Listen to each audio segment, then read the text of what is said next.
Now, your forecast first, sponsored by Matex Heating, Cooling, and Plumbing.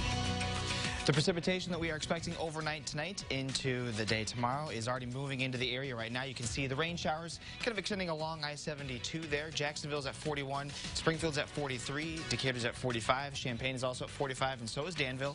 And we've got our cloudy skies on our roofing dock and at Bratcher weather camera in Champaign.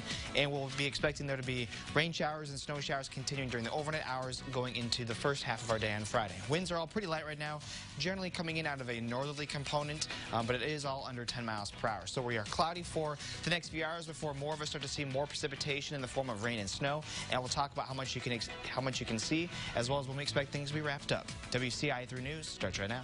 Now on WCIA 3 News. The president wants to reopen the U.S. economy, but is everyone on board as cases of COVID continue to rise? A quiet afternoon erupted into gunfire. What police are saying after shots were heard and an intersection shut down. We're not going anywhere. I want to be very clear about that. She's a state representative. He's the county clerk. How the Ammons are reacting after a threat to their family. You're watching your local news leader. This is WCIA 3 News at 6. President Trump is giving governors complete authority to call the shots when it comes to social distancing. That means they will decide how to go about easing restrictions on businesses. Good evening, I'm Jennifer Roscoe. The president is aiming for May 1st as the date for when the country will start reopening. We have team coverage on this. WCIA 3's Courtney Bunting, live in Champaign. Capitol Bureau Chief Mark Maxwell, live in Springfield. First to Courtney. So what do businesses think about the idea, Courtney? They're looking forward to it, and many of them have frustrations as we go into more than 3 weeks of this. They say they've been experiencing a lot of money loss throughout this time. Now, the owner of Muhammad Family Restaurant says he has many concerns about this and, again, is looking forward to reopening. He said he still has the drive-thru of his restaurant open, but he says he has lost 75% of his business without dine-in availability. He's still offering drive-thru again, but has had to cut 6 of his employees. He is excited to be opening again, but says he feels the restrictions on some businesses and not others is unfair. I don't see why Home Depot can be open with 20 cashiers and 200 people approximately inside. Same thing at the Sam's. There's 200-300 people inside with 10-15 cashiers. Everybody walks to the shelves, everybody touching the coolers. And they looked into getting a small business loan at that restaurant, but they say it doesn't make sense that they will still have to pay that loan back with interest. And that's on top of the money they say they're already losing. The business owners I did talk to say they are, as I said, ready to reopen, and they did mention some safety practices they have put into place, and they said they will still continue doing that whenever they do reopen, whenever that is. Reporting in Champaign, Courtney Bunting, WCIA 3, your local news leader. Courtney, thank you. Now, President Trump is encouraging some states to reopen for business even before May 1st. We continue our team coverage tonight. Our Capitol Bureau Chief Mark Maxwell live in Springfield. Mark, Governor PRITZKER just joined a Midwest partnership with 7 governors to decide how to reopen safely. Jennifer, that's right. This regional group of Midwestern governors, Democrats and Republicans alike, locked arms today for several reasons. The timing, no coincidence. This was their answer, their response essentially to President Trump prodding some states with low infection rates to consider reopening parts of their economy even before that May 1st deadline. Now, each of these governors, yes, they will still decide their own timeline for their own state, but they're banding together, sharing notes to consult with their neighbors, to look at certain sectors and industries they may have in common, but most importantly, to share the same data and use the same metrics when looking at the rates of infection, hospitalization, and how to test.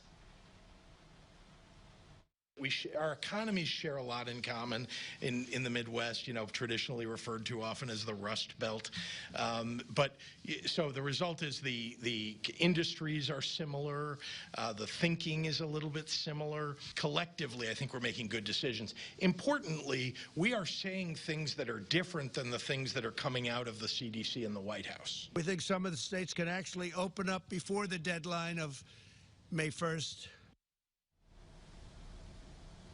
That May 1st, a big political date on Governor Pritzker's calendar. It has to be. Keep in mind, that's when right now the state of Illinois is in line for the economy to reopen unless the governor locks or extends his stay-at-home order again. And keep in mind, Governor Pritzker is facing pressure on the home front, too, from Illinois Republican leaders in both the House and Senate who've said, look, if you extend this stay-at-home order into the month of May, you can't do it at a blanket rate. They're saying we suggest you modify that order. Republicans are calling on Governor Pritzker to open certain locations or certain sectors in Illinois if he extends that stay-at-home order into the month of May, as they've already done in Wisconsin and as Chicago Mayor Lori Lightfoot has already said they would do. Governor Pritzker's own public health director, Dr. Ngozi Ezike, has already acknowledged that keeping so much of the economy closed and people out of work does take a public health toll, a human toll as well.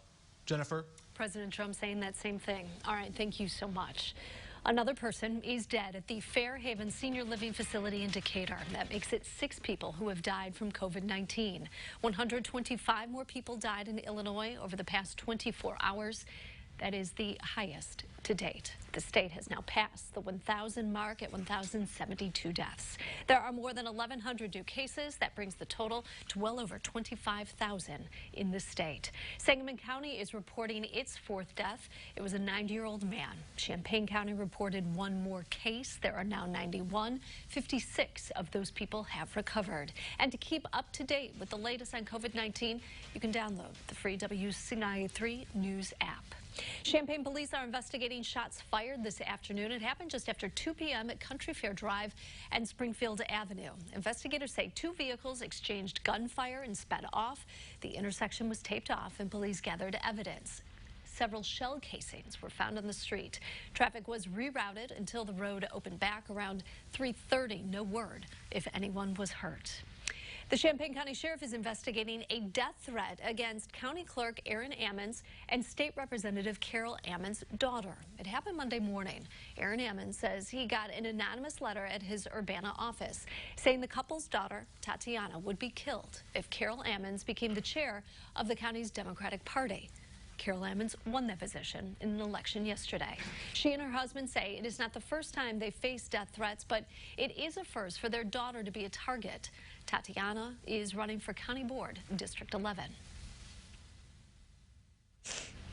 It's not new that things like this happen to people who are out front or who have been seen as sort of leaders in your community and things like that, or across the nation. So it's not that it's new, but for Champaign County and for local politics, it's different. The Champaign County Sheriff has offered Tatiana Ammons some extra protection if she or the family feels it's needed. They say they are not releasing any more information about the investigation right now. You can read the contents of the letter at WCIA.com. And we have new details in a case our Target 3 team has been following. Through an open records request, we've obtained video of an inmate escaping the Macoupin County Jail. We told you before, William Kavanaugh broke out Sunday night. He was found about 15 minutes south of the jail Monday night at a friend's home in Shipman. Here's video now of him making a break for it. To escape the jail, officials say Kavanaugh went into a closet, crawled through a ceiling, and out that second-story window. You see him sprinting off. Investigators believe another inmate helped him escape. Kavanaugh was behind bars, charged in a 2015 murder. With people out of work, many counties are facing major revenue issues. Which one is looking at laying off people? Also tonight. I think it's time Fairhaven steps up their game, and this is not acceptable. There's been another death at a Macon County senior facility. What health officials are now saying. There's another very cold morning. In fact, we had another new record low set this morning for us as temperatures were starting off the day in the low 20s. You can see the 22 was the low. The record was previously 25, set back in 1904. Coming up, though, we are talking about more snow for tonight. The good news is that's the end of the bad news. We then have a much warmer weekend, and it's pretty dry the rest of the week as well. We'll talk about that next.